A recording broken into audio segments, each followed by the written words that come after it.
జనరల్గా ఎవరినైనా తీసుకోవచ్చు. వర్కింగ్ ప్రొఫెషనల్స్ తీసుకోవచ్చు, బిజినెస్ ఓనర్స్ తీసుకోవచ్చు, ఆంటర్‌ప్రెన్యూర్స్ తీసుకోవచ్చు, హైర్ అఫీషియల్స్ తీసుకోవచ్చు, కిడ్స్, హౌస్ వైఫ్స్ ఎవరైనా తీసుకోండి.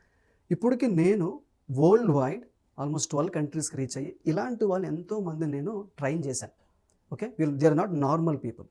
వీళ్ళందరిలో నేను అబ్జర్వ్ చేసి, ఇప్పుడు నేను వందలాది మందితో నేను మాట్లాడాను కాబట్టి వీళ్ళందరూ నేను అబ్జర్వ్ చేసినప్పుడు, ఎస్పెషల్లీ స్టూడెంట్స్లో చూసేటప్పుడు ఎక్కువ మందికి షైనెస్ ఉంటుంది, తర్వాత నర్వస్నెస్ ఉంటుంది, అంటే తడబాటు ఉంటుంది, తర్వాతది స్టేజ్ ఫియర్ ఉంటుంది, స్టేజ్ మీదకి వెళ్ళి మాట్లాడంటే భయపడతారు, స్టేజ్ ఫియర్ ఉంటుంది, ల్యాక్ ఆఫ్ కాన్ఫిడెన్స్ ఉంటుంది. కొంతమందికి దే హెసిటెంట్ టు స్పీక్ అంటే మీరు మనం పుష్ వెళ్ళండి మాట్లాడండి అంటే దే జస్ట్ వాంట్ అవాయిడ్ అనమాట, దే జస్ట్ వాంట్ ఇగ్నోర్ అనమాట, ఒక ఆపర్చునిటీ కింద తీసుకోరు, దాన్ని హెసిటెంట్ టు స్పీక్ అంటారు అనమాట. కొంతమంది అంటే నెగటివ్ థింకింగ్ ఉంటుంది, నెగటివ్ మైండ్ సెట్ ఉంటుంది, తర్వాత ఫియర్ ఆఫ్ రిజెక్షన్ అంటారు, ఫియర్ ఆఫ్ ఫెయిల్యూర్ అంటారు. నేను ఫెయిల్ అయితే ఏమో, నేను సక్సెస్ అవ్వనేమో, నేను ఎలా ప్రిపేర్ అయినా అంత బాగా నేను ఎగ్జిక్యూట్ చేయలేనేమో, అలాగే డెలివరీ చేయలేనేమో అంటే అది మనమే చెప్పేసుకుంటుంటాం అనమాట. దాన్ని ఏమంటే సెల్ఫ్ టాక్ అంటారు.